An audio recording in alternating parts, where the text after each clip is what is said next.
Hello दोस्तों, आज हम एक्सप्लेन करने वाले हैं अभी हाल ही में आई web series the secret of Shiledars. ये वेब सीरीज एडवेंचर, रोमांच और थ्रिल से भरी हुई है। इसमें दिखाए गए क्लू की हेल्प से खजाने तक कैसे पहुंचा जाता है, ये देखना काफी दिलचस्प होगा। तो बिना टाइम वेस्ट किए चलिए शुरू करते हैं। बस सीरीज की कहानी 1996 में कोल्हापुर में शुरू होती है।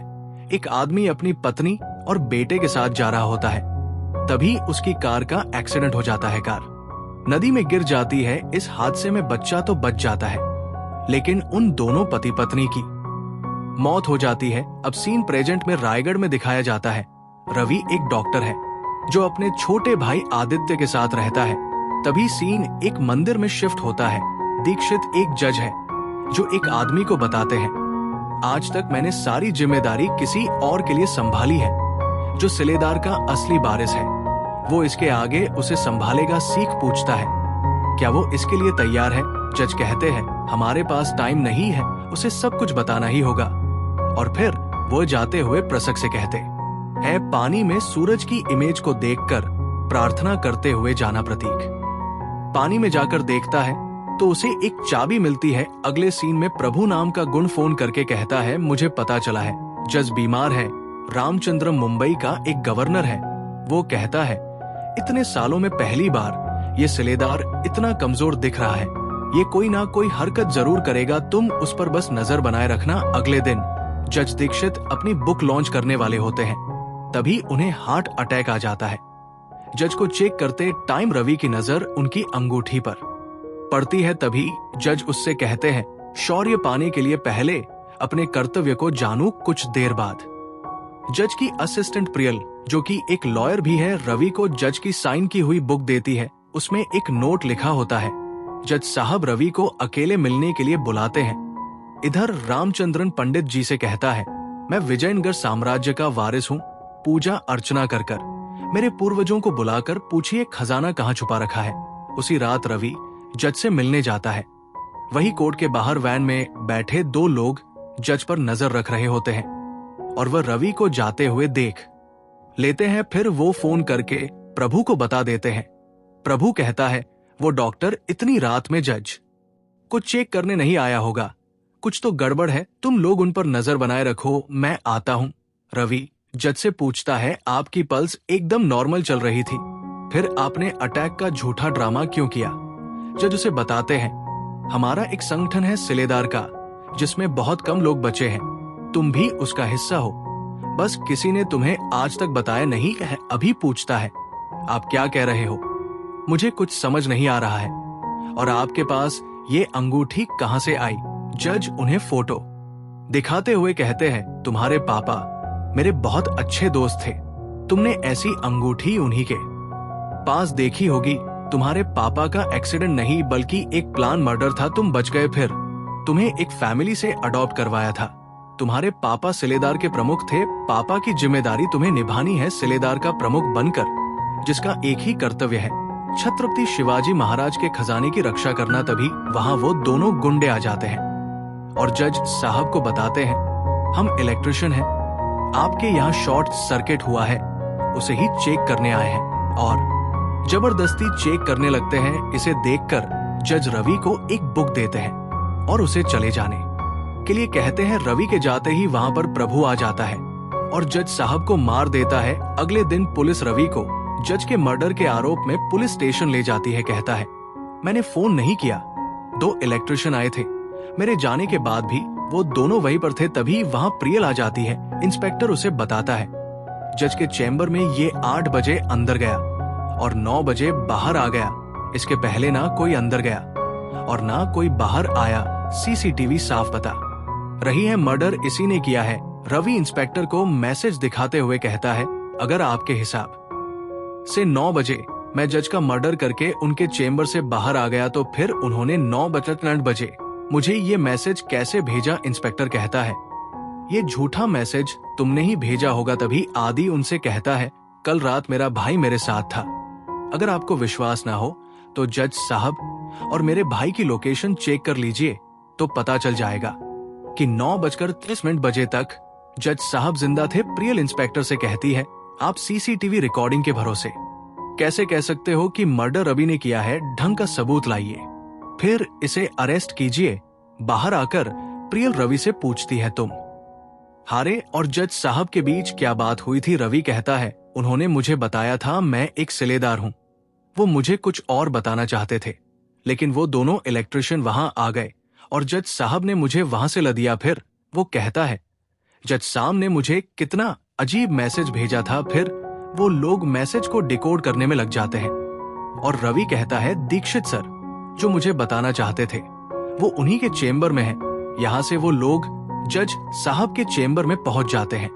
प्रभु भी उनका पीछा करते हुए पहुंच जाता है। इंस्पेक्टर मित्रा उससे पूछता है, ये बहन पिछले दिनों से यहाँ क्या कर रही है? प्रभु बताता है, मैं इसका ड्राइवर हूँ। 2-3 दिन से कोर्ट में रिपेयर का काम चल रहा है, इसलिए यहाँ आया हूँ। इधर उन लोगों को चेंबर में अशोक स्तंभ दिखता है। प्रियल अशोक स्तंभ का एक चक्र घुमाने लगती है तो कुछ नहीं होता है। फिर वो लोग चारों स्तंभ एक साथ घुमाने लगते हैं। तभी उन्हें उसमें से एक किसी चीज का हिस्सा मिलता है। तभी वहां पुलिस भी आ जाती है और वो लोग खिड़की से कूदकर बाहर निकल जाते हैं। उन्हें जाते हुए इंस्पेक्टर देख लेता है। अगले सीन में प्रताप को छत्रपति शिवाजी महाराज के जीवन पर, उनके महान कार्यों पर महत्वपूर्ण खोज करने के लिए शिव भूषण पुरस्कार दिया जाता है, लेकिन प्रताप लेने से इनकार कर देता है और कहता है, मैं अपने आप को इसके लायक नहीं समझता। बाद वो लोग एक होटल पर रुकते हैं। प्रियल उसे एक कागज देती है और कहती है, ये भी उसी हिस्से के साथ मिला है, लेकिन उस पेपर में कुछ नहीं होता है। तभी चाय की भाप से उस कागज में नंबर दिखने लगते हैं। आदि उन नंबर को सर्च करके बताता है, ये मुंबई में किसी चोर बाजार की लोकेशन के कोऑर्डिनेट है। रवि कहता है, इसका मतलब दीक्षित सर चाहते थे कि मैं मुंबई जाऊं और शायद मुझे अगला क्लू वही मिलेगा। आदि कहता है, इंस्पेक्टर अपनी गाड़ी का नंबर नोट करके ट्रैक कर रहा होगा। फिर वो लोग गाड़ी को वहीं छोड़कर मुंबई के लिए बस से निकल जाते हैं और वहां जाकर पिरसक से मिलते हैं। फिर सीख पूछता है, तुम्हारा किसी ने पीछा तो नहीं किया? कुछ देर बाद प्रभु और उसके गुंडे वहां आ जाते हैं। फिर उन लोगों के बीच में एक जबरदस्त फाइट होने लगती है, लेकिन वो लोग किसी तरह बचकर निकल जाते हैं। वहीं दूसरी तरफ इंस्पेक्टर को इनकी कार की लोकेशन मिल जाती है और कांस्टेबल बताता है, वन का ड्राइवर प्रभु, उसका आईडी कार्ड फेक है और मोबाइल नंबर भी गलत है। इधर प्रसिक उन लोगों को अपने घर ले जाता है और उन्हें बताता है, मुगलों ने रायगढ़ किले पर खजाना लूटने की कोशिश की, लेकिन सिलेदार की फौज ने वो खजाना पहले ही कहीं और छुपा दिया था। तब से उस खजाने की रखवाली की जिम्मेदारी सिलेदार और उनकी पीढ़ियां करती आ रही है। रवि उनसे पूछता है, आप भी सिलेदार हो क्या? प्रसिक बताता है, मैं सिलेदार नहीं हूं। मैं 20 साल पहले आर्कियोलॉजिकल सर्वे में काम करता था। तब दीक्षित सर ने मुझे महाराष्ट्र के कुछ हिस्सों में खुदाई करने के लिए एक अनऑफिशियल काम दिया था। आज तुम्हारे पास जो हिस्सा है उसे ढूंढने के चक्कर में गुंडों ने मेरी बीवी को जिंदा जला दिया था। दीक्षित सर ने मुझसे कहा था, एक सलादर जरूर आएगा, तब तुम उसे ये चाबी दे देना। तभी प्रियल बाहर जाकर रामचंदन को फोन करती है। रामचंदन उससे कहता है, मुझे रवि के अगले प्लान की अपडेट हर हाल में चाहिए। इसका मतलब प्रियल उस गवर्नर से मिली हुई है। अगले सीन में इंस्पेक्टर उस होटल में पहुंच जाता है और अपने कांस्टेबल से सीसीटीवी रिकॉर्डिंग देखने के लिए कहता है।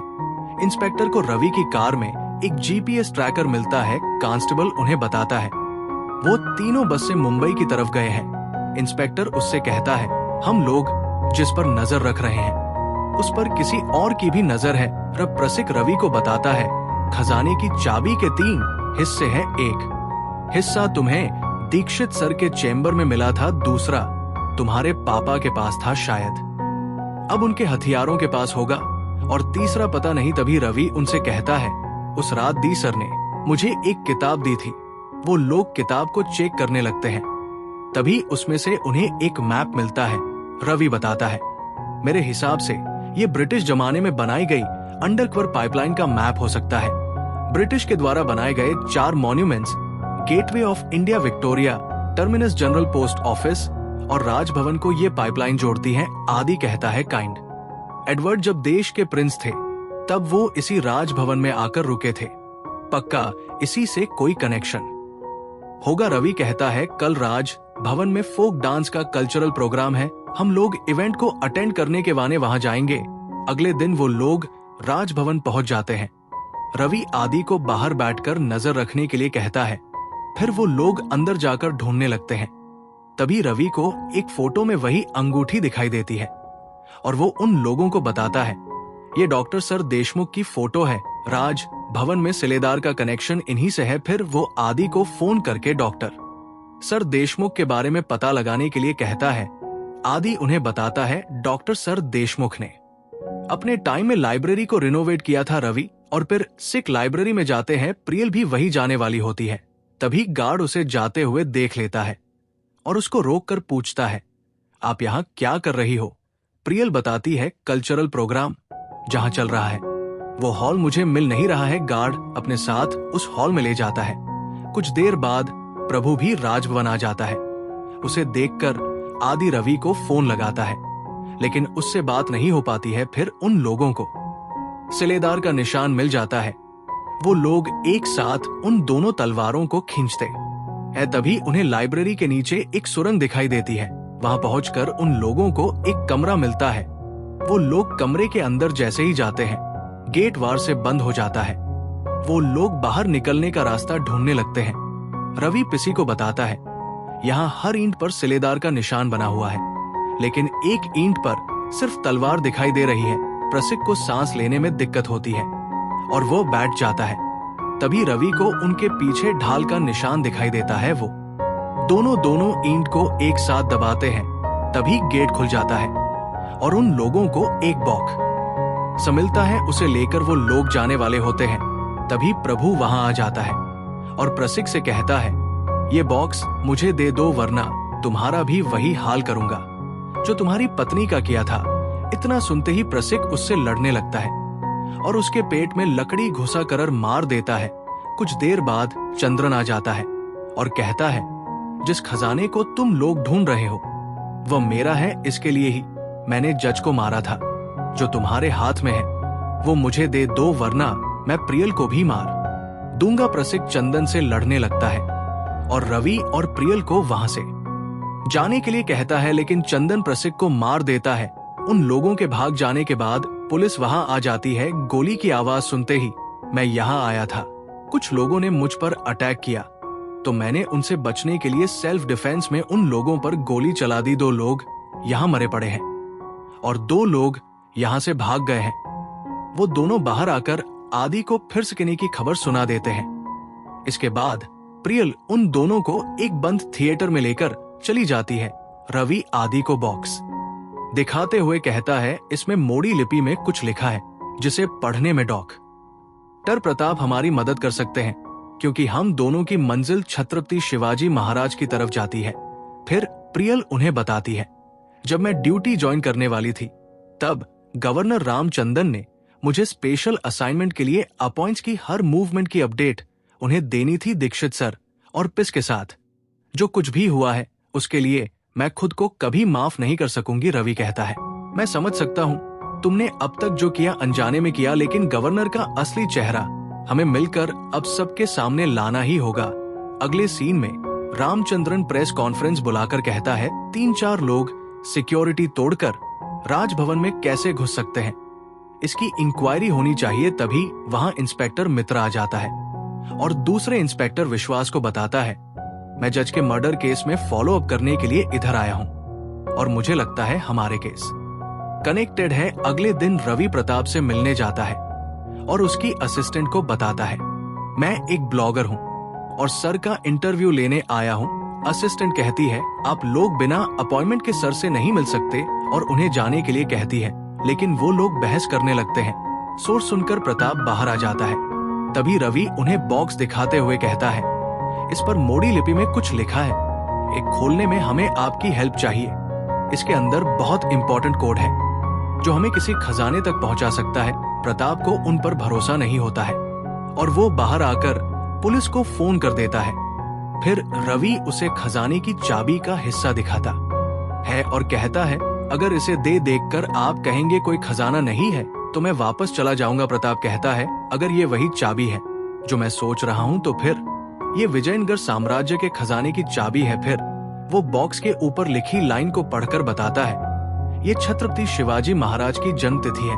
फिर वो लोग डेट ऑफ बर्थ पासवर्ड डालते हैं, लेकिन बॉक्स नहीं खुलता है। तभी रवि को कुछ याद आता है और वो कहता है ये काटा पर यादी एंड कोडिंग सिस्टम से ही खुलेगा। इसका अपना एक चार्ट होता है जिसमें हर लेटर के लिए अपना एक नंबर है। फिर राधी इंटरनेट पर सर्च करके हर लेटर का नंबर को बता देता है। इसके बाद वो लोग पासवर्ड डालकर बॉक्स को खोल लेते हैं, जिसके अंदर उन्हें एक खंजर मिलता है। प्रताप उन लोगों को बताता है महाराज के पास पेन में बने कुछ हथियार थे और जब वो यहाँ आते थे तो उन पर IHS लिखा होता था। ये खंजर उन्हीं का है और इसके साथ ही उन्हें एक कपड़ा भी मिलता है जिसमें भगवान विष्णु के 10 अवतार बने हुए होते हैं। फिर प्रताप उन्हें बताता है कर्नाटक के बादामी केव के पास भगवान शिव के भूतनाथ का मंदिर है। उस मंदिर के पास यही नकाशी है, वहां असिस टेंट आकर बताती है पुलिस आई है और उनका कहना है आपने ही उन्हें बुलाया है। प्रताप कहता है मैंने तुम लोगों की बात को सुनने से पहले ही उन्हें बुला लिया था। रवि उनसे कहता है अगर पुलिस ने हमें पकड़ लिया तो ये सारी खोज सरकारी फाइल में दबकर मर जाएगी। महाराज की धरोहर को वापस लाने का ये सुनहरा मौका हमेशा के लिए हमारे यहाँ से निकल जाएगा। फिर प्रताप उन्हें अपने चॉपर में बिठाकर कर्नाटक के लिए निकल जाता है और इंस्पेक्टर उनके चॉपर की फोटो को खींच लेता है। फिर विश्वास को फोन करके चॉपर के टेल नंबर बताकर उसको ट्रैक करने के लिए कहता है। विश्वास बताता है सुरंग में मरने वाला दूसरा आदमी प्रभु है जो पिछले 8 साल से पेरोल में जेल से बाहर है। फिर मित्रा उससे कहता है ये राज भवन में बिना परमिशन के कैसे घुस गया और आपको गवर्नर का स्टेटमेंट डाउटफुल नहीं लग रहा है। विश्वास कहता है हम इंक्वायरी करेंगे। इधर वो लोग बादामी कैब्स पहुंच जाते हैं और पत्थर पर नकाशी को देखकर प्रियल पूछती है अगर ये क्लू है तो यहाँ कुछ और भी होना चाहिए। तभी रवि को उस कपड़े में उल्टा शिवलिंग दिखता है। आदि उससे पूछता है विष्णु के दशावतार के साथ उल्टी शिवलिंग का क्या मतलब हो सकता है। तभी रवि मंदिर की तरफ इशारा करते हुए कहे ये उस मंदिर का शिवलिंग है जिसकी परछाई पानी पर हमेशा उल्टी पड़ती है। वही दूसरी तरफ विश्वास मित्रा को बताता है चॉपर कर्नाटक में बादामी केव के पास कहीं लैंड हुआ है। फिर विश्वास उसे फोटो दिखाते हुए बताता है गवर्नर अपनी सिक्योरिटी को बिना बताए कहीं गायब हो गया है। इसके बाद वो लोग भी कर्नाटक के लिए निकल जाते हैं। सीन शिव मंदिर शिफ्ट होता है। प्रताप बताता है ये शिवलिंग अलग है क्योंकि इस पर जल की कोई धारा नहीं है। तभी रवि को जल के पास जाने वाले रास्ते पर एक पत्थर मिलता है जिस पर सिलेदार का निशान बना होता है। फिर वो बताता है ये एक ही धारा है, हमें रुकी हुई धारा तक पहुंचना है। प्रियल कहती है यहाँ आते हुए मैंने मंदिर के पीछे पानी का आउटलेट देखा था। फिर वो लोग मंदिर के पीछे जाते हैं। रवि को पानी के आउटलेट में से एक शंख मिलता है। फिर प्रताप एक गुफा की तरफ इशारा करते हुए कहते हैं भगवान विष्णु एक सिंहासन पर विराजमान है, हमें वहां जाना है। हाँ की तरफ जाते हुए प्रताप थक जाता है और उन लोगों को आगे बढ़ने के लिए कहता है। वो लोग प्रताप को छोड़कर आगे बढ़ जाते हैं। तभी वहां गवर्नर आ जाता है और रवि से कहता है खजाना कहाँ है, अगर तुमने नहीं बताया तो मैं तुम्हारे भाई को मार दूंगा। इसके बाद वो को भी गुफा की तरफ ले जाता है। उन्हें वहां पर भगवान विष्णु की तीसरे अवतार की मूर्ति दिखती है। रवि शंख को जैसे ही मूर्ति में लगाता है वहां एक दरवाजा खुलता है और उसके अंदर दूसरा और दरवाजा दिखाई देता है जिसे वो छत्रपति शिवाजी महाराज के खंजर से खोल देता है और उन्हें खजाना मिल जाता है। अभी कहता है महाराज का सिंहासन यहाँ नहीं है, सोचो क्या इस खजाने के लिए मेरे पापा जज साहब फिर सिख शहीद हुए थे। प्रियल कहती है इसका मतलब एक और खजाना है जिसकी रखवाली सिलेदार कर रहे हैं। रवि कहता है हम अब तक सोच रहे थे ये किसी सोने की खजाने की खोज है, लेकिन हम लोग गलत थे। सिलेदार जिस खजाने की रक्षा सालों से करते आ रहे हैं वो असली खजाना छत्रपति शिवाजी महाराज का सिंहासन है। उसे सिलेदार ने कहीं और छिपा दिया होगा कहता है, लेकिन वो खजाना कहाँ है, उसका किल हमें कहाँ मिलेगा। फिर वो लोग वही ढूंढने में लग जाते हैं। तभी रवि की नजर एक बॉक्स पर पड़ती है। वो उस बॉक्स में महाराज का खंजा जैसे ही लगाता है उसमें से चाबी का तीसरा हिस्सा मिल जाता है। जिसे देखकर प्रियल कहती है, अगर चाबी के 3 हिस्से हैं, पहला दीक्षित सर के चंबर से हमें मिला, दूसरा ये रहा, तो फिर तीसरा कहाँ है? रवि कहता है, दूसरा हिस्सा मेरे पापा के पास था, जो शायद अब उनके हत्यारों के पास होगा। फिर वो गवर्नर से चाबी के तीसरे हिस्से के बारे में पूछने लगता है। गवर्नर उससे कहता है, मुझे नहीं पता। तभी प्रताप आ जाता है और गवर्नर को गोली मार देता है। अभी उन्हें वो बॉक्स देता है। उसकी लाइन को पढ़कर प्रताप बताता है, सिंहासन रायगढ़ किले में है। प्रियल कहती है, तुम लोग रायगढ़ जाओ, मैं और आदि इन दोनों को सामान ले गए। उन लोगों के जाने के बाद पुलिस वहां आ जाती है। प्रियल उनसे कहती है, मैं एक अंडरकवर एजेंट हूं। इंस्पेक्टर पूछता है, तुम इन क्रिमिनल के साथ क्यों भाग रही थी? प्रियल कहती है, पहले आप इन्हें अरेस्ट कीजिए, मैं आपको सब कुछ बताती हूँ। इधर रवि और प्रताप रायगढ़ किले में पहुंच जाते हैं। प्रताप कहता है, रायगढ़ में ऐसी कई जगह हैं जो सुरंग की तरह धंस चुकी है, लेकिन अब 2 बची है, अंडभार और खलत खाना। फिर बताता है, विजय स्तंभ, महाराज का कोट और महाराज का निवास स्थान, इन तीनों जगह को खलत खाना कनेक्ट करती है। फिर वो लोग खलत खाना के अंदर चले जाते हैं। रवि पूछता है, आपको इस कमरे की डिजाइन कुछ अजीब लग रही है? फिर प्रताप बताता है, उस जमाने में राजा के गुप्तचर बैठकर राजा को यहाँ खबरें दिया करते थे। रवि कहता है, मुझे नहीं लगता ये कमरा गुप्त चचा के लिए बनाया होगा। देखिए ना बाहर कितनी रोशनी है और कमरे में कितना अंधेरा है। सिलेदार ने ये कमरा दुश्मन को गुमराह करने के लिए बनाया होगा, ताकि दुश्मन अगर यहाँ पहुंच भी जाए तो ये बंद कमरा देखकर बगैर ये सोचे कि इस कमरे के आगे भी कोई रास्ता हो सकता है। मुझे लगता है सिंहासन तक पहुंचने का रास्ता इसी कमरे से होकर जाता है। फिर वो लोग रास्ता ढूंढने में लग जाते हैं। तभी रवि को अर्धचंद्राकार का निशान दिखाई देता है। रवि उसे जैसे ही दबाता है, तभी दरवाजा खुल जाता है, जिसके अंदर उन्हें एक लंबी सुरंग दिखाई देती है। उन्हें आगे बढ़ने के लिए बीच बीच में किल मिलते जाते हैं और लास्ट में उन्हें एक दरवाजा मिलता है, जिसके अंदर दूसरा और दरवाजा होता है। रवि चाबी के हिस्से को उसमें लगाते हुए कहता है, इतनी लंबी खोज के बाद भी हमारे पास चाबी के तीनों हिस्से नहीं हैं। तभी प्रताप उस पर गोली चला देता है और कहता है, शायद चाबी के 3 हिस्से थे ही नहीं, ये सिर्फ एक अफवाह थी जो सिलेदार ने फैलाई थी, ताकि हम जैसे सिंहासन को ढूंढने वाले गुमराह हो जाएं। फिर वो कहता है, तुम्हारे पापा और जज को मरवाने वाला मैं ही था। गवर्नर तो मेरा छोटा सा प्यादा था। तभी रवि उनके पास चाबी का दूसरा हिस्सा देख लेता है।